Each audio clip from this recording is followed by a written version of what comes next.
लोकांची कामं झाली पाहिजे. ज्या लोकांनी आपल्याला निवडून दिले त्या लोकांची कामं करत असताना जिथं जायला लागेल तिथं जावं लागणार, कारण शेवटी ते आपली जबाबदारी आहे. मग माझा विचार वेगळा आहे, तर हो माझा विचार वेगळाच आहे आणि मी त्या विचाराशी ठाम राहणार. पण कामं करत असताना तसं करून चालत नाही. म्हणून आम्ही प्रयत्न केला. आमदारांचा आमचा वैचारिक वाद असते, राजकीय वाद असते, पुढे निवडणुकीत एकामेका प्रचार करू.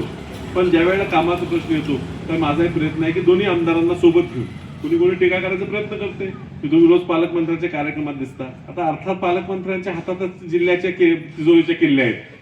हातात त्यांच्या शेजारी गेल्याशिवाय ती किल्ली कशी हातात येणार. त्यामुळे काम करत असताना एकदा सत्तेत आपण जरी गेलो नाही तर निवडून आलो, सगळ्या लोकप्रतिनिधी एकत्र काम करावं लागते.